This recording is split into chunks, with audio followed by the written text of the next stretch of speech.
আমরা এখন the indefinite integral এর প্রথম অংশটা দেখব।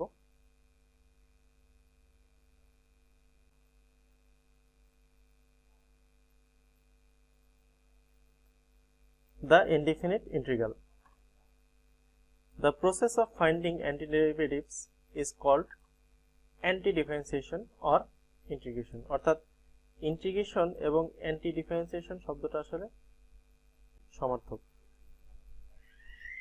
তাহলে যদি ddx of বড় হাতের f of x is equal to, এখানে ছোট হাতের f of x ইউজ করা হয়েছে, যে এই বড় হাতের f of x কে যদি ডিফারেন্সিয়েশন করলে যদি আমাদের এই ছোট হাতের f of x টা আসে, তাহলে দেন ইন্টিগ্রেটিং বা বলতে পারি অ্যান্টি ডিফারেন্সিয়েটিং সেম জিনিস, তাহলে then integrating the function f of x, অর্থাৎ এখানে যে f of x টা পাওয়া গেছে ছোট হাতের, সেই f of x টাকে ইন্টিগ্রেটিং করলে it produces an antiderivative of the form f of x plus c, এখানে বড় হাতের f of x, তার মানে এই ছোট হাতের f of x টাকে ইন্টিগ্রেটিং করলে আমাদের বড় হাতের f of x সাথে প্লাস c থাকবে।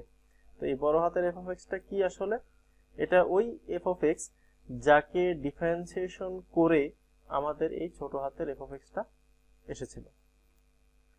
তো আমরা ইন্টিগ্রেটিং করলে এই বড় হাতের f of x টাকে ডিফারেন্সিয়েশন করলে এই ছোট হাতের f of x আসবে, আর এটাকে ইন্টিগ্রেশন করলে বড় হাতের f of x আসবে, সাথে আমরা বলতেছি একটা প্লাস c থাকবে। প্লাস c টা কেন থাকে সেটা এর আগের ভিডিওতে ভালো করে বলেছিলাম। To emphasize this process, equation 1 is recast using integral notation. তাহলে এই প্রসেসটাকে আমরা ইন্টিগ্রাল নোটেশনের মাধ্যমে প্রকাশ করি। তাহলে এই ইকুয়েশন যে 1টা আছে, এই 1টাকে আমরা যদি ইন্টিগ্রাল নোটেশনের মাধ্যমে প্রকাশ করি, তাহলে আমরা এভাবে লিখব যে f of x K integration করা হয়েছে, দুই পাশে ইন্টিগ্রেশনের চিহ্ন, সামনে এই ইন্টিগ্রেশনের চিহ্ন এবং পেছনে dx, মাঝখানে যেটা থাকবে সেটাকে আমরা ইন্টিগ্রেশন করতেছি, সেটা সমান সমান বড় হাতে f of x plus c, where c is understood to represent an arbitrary constant. It is important to note that 1 অর্থাৎ equation 1 and equation 2 are just different notation to express the same fact. অর্থাৎ এটা আর এটাকে আমরা আসলে একই রকম বলতে পারি, যা শুধু চিহ্নটা পরিবর্তন করা হয়েছে। তাহলে ফর এক্সাম্পল যে x স্কয়ার কে ইন্টিগ্রেট করলে আমরা পাবো x³ / 3 c। তাহলে এটা যে কথা, এই জিনিসটা একই কথা, যে আমরা 1/3 * x³ এটাকে ডিফারেন্সিয়েট করলে আমরা x² পাচ্ছি। তাহলে এই স্টেটমেন্টটা আর এই স্টেটমেন্টটা আসলে ইকুইভ্যালেন্ট স্টেটমেন্ট, এদের একই বক্তব্য প্রকাশ করতেছে এরা। Note that if we differentiate an antiderivative of f of x, we obtain f of x back again. তাহলে আমরা দেখতেছি যে এই f of x কে এখানে ইন্টিগ্রেশন করা হয়েছে, তো এইটাকে যদি আমি পুনরায় ডিফারেন্সিয়েশন করি, তাহলে আমাদের সেই f of x টা ব্যাক করতেছে। তাহলে অনেকটা আমরা এভাবে বলতে পারি যে ইন্টিগ্রেশন যদি থাকে, সেই ইন্টিগ্রেশনের উপরে যদি আমরা ডিফারেন্সিয়েশন কাজ করি, তাহলে অনেকটা আমরা এভাবে বলতে পারি যে ডিফারেন্সিয়েশন ইন্টিগ্রেশন কাটাকাটি চলে গেল, সাথে শুধু f of x টা থেকে গেল। আমরা এভাবে এটাকে ইচ্ছা করলে বলতে পারি।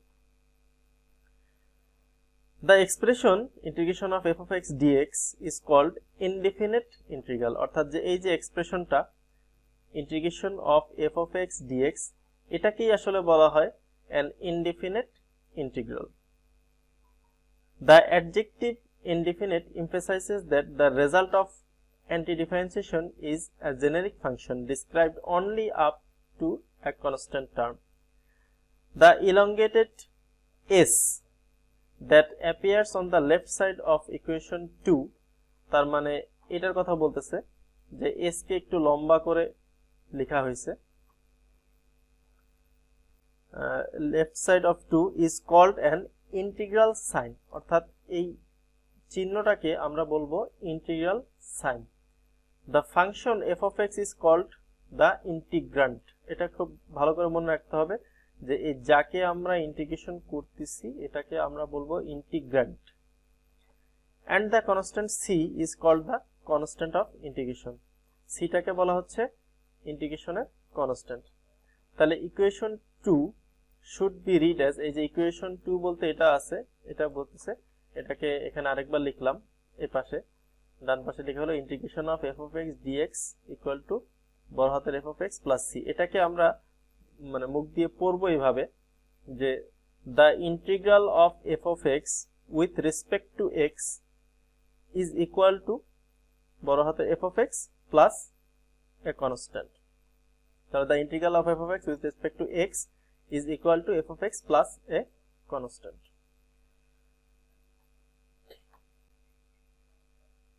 The differential symbol dx in the differentiation and anti-differentiation operations, অর্থাৎ এখানে এই dx এর কথা বলা হচ্ছে, serves to identify the independent variable. অর্থাৎ এই চিহ্নটা দ্বারা আমরা শুধু বুঝতে পারি যে ইন্ডিপেন্ডেন্ট ভেরিয়েবল অর্থাৎ কার সাপেক্ষে ডিফারেন্সিয়েশন কিংবা কার সাপেক্ষে ইন্টিগ্রেশন করা হচ্ছে। if an independent variable other than x is used, অর্থাৎ x ছাড়া যদি আমরা অন্য কোনো কিছুর সাপেক্ষে আমরা ইন্টিগ্রেশন বা ডিফারেন্সিয়েশন করি, অর্থাৎ ধরে নিলাম যে x এর বদলে যদি আমরা t লিখি, then the notation must be adjusted appropriately. তাহলে আমরা নোটেশন গুলো সেভাবে চেঞ্জ করে নিতে হবে, x এর জায়গায় t লিখে নিতে হবে। তখন আমাদের এরকম হবে যে d dt of বড় হাতের f of t is equal to ছোট হাতের f of t, and integration of f of t dt is equal to f of t plus c. তখন এই স্টেটমেন্টটা আর এই স্টেটমেন্টটা আসলে একই।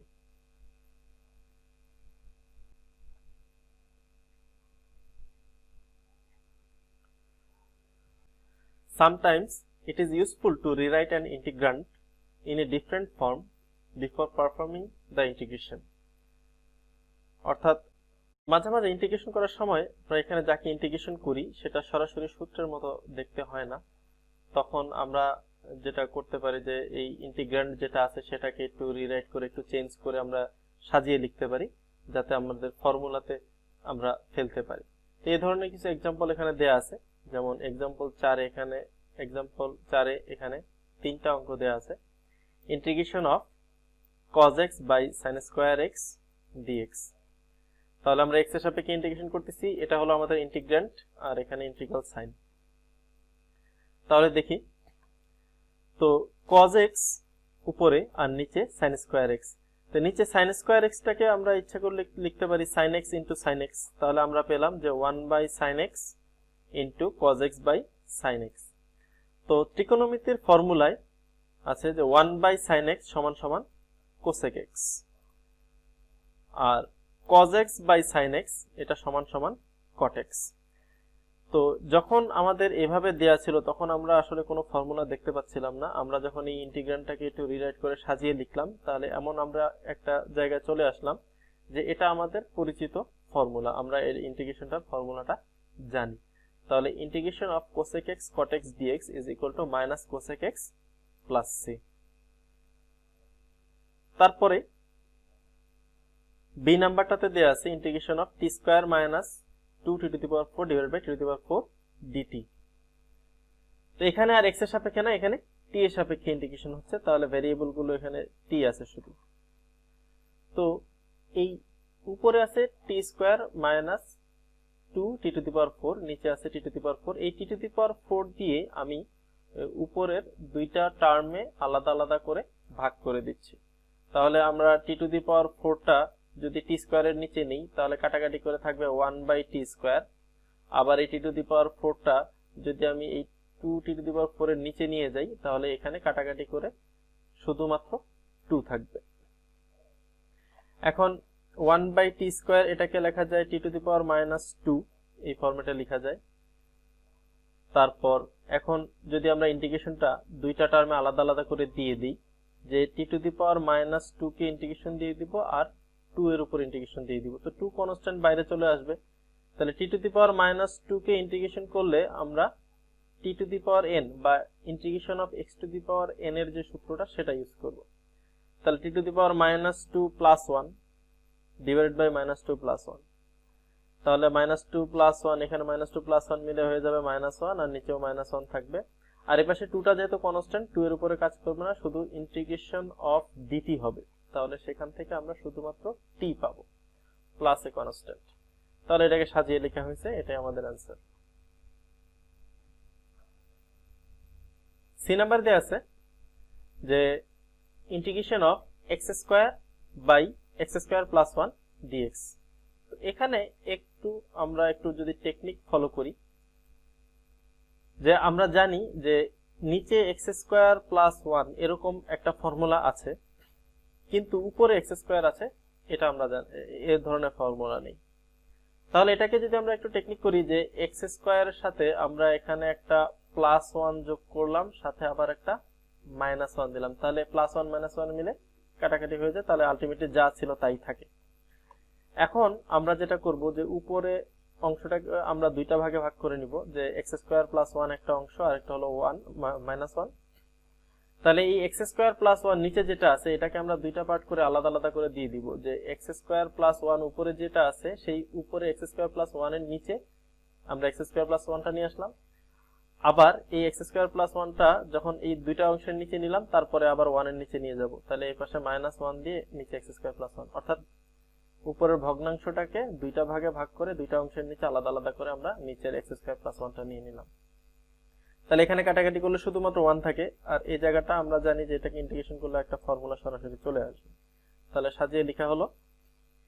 এখন ইন্টিগ্রেশন অফ 1 dx, প্রত্যেকটা আলাদা আলাদা করে দিয়ে দেওয়া হলো দুইটা অংশে। তাহলে ইন্টিগ্রেশন অফ 1 dx মানে হলো x, আর মাইনাস থাকলো ইন্টিগ্রেশন অফ 1/x² + 1, এটা সরাসরি ফর্মুলা হলো tan ইনভার্স x সাথে প্লাস c।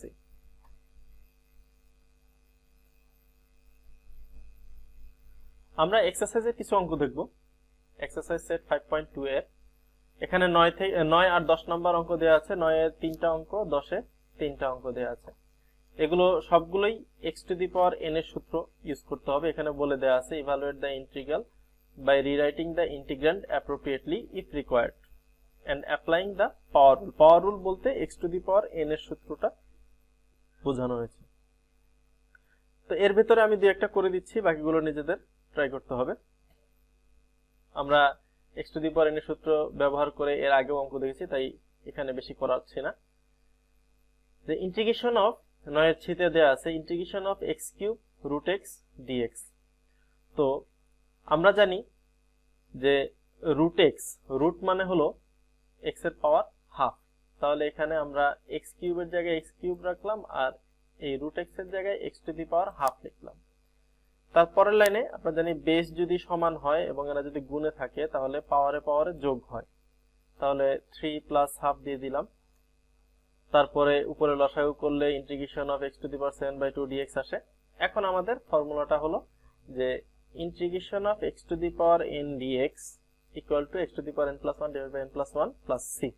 এখানে n এর জায়গায় আছে 7/2। তাহলে আমরা এই ফর্মুলাটা অ্যাপ্লাই করব, যে x⁴ 7/2 + 1 / 7/2 + 1 সাথে প্লাস c। এটাকে যদি পরবর্তীতে ক্যালকুলেশন করি x⁴ 9/2 + c, পরবর্তীতে এটা যেহেতু ভাগে আছে গুণে গেলে উল্টে যাবে 2/9 x⁴ 9/2 + c। তারপর 10 এর a তে আমরা দেখব যে ইন্টিগ্রেশন অফ কিউবিক রুট দেয়া আছে, ভিতরে আছে x²। তো আমরা জানি কিউবিক রুট অফ x = আসলে x⁴1/3। তাহলে এই x² এর উপর যদি আমরা 1/3 দেই, তাহলে আলটিমেটলি এটা 2/3 হয়ে যাবে। তাহলে ইন্টিগ্রেশন অফ x⁴2/3 dx। এখানে আবারও একই সূত্র x⁴n এর সূত্রটা অ্যাপ্লাই করতেছি, n এর জায়গায় 2/3, তাহলে x⁴2/3 + 1 / 2/3 + 1, এটাকে ক্যালকুলেশন করে লাস্ট পর্যন্ত এটা আমাদের অ্যান্সার।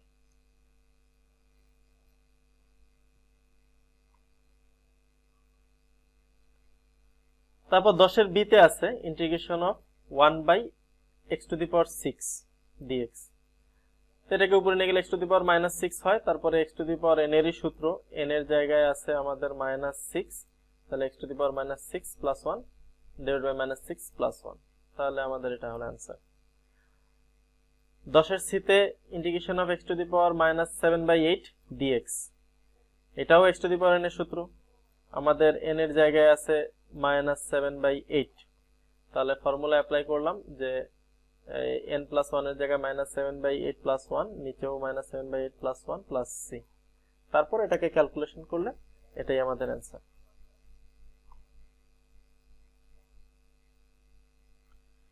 এখন আমরা কয়েকটা দেখব যে evaluate each integral by applying the power rule appropriately.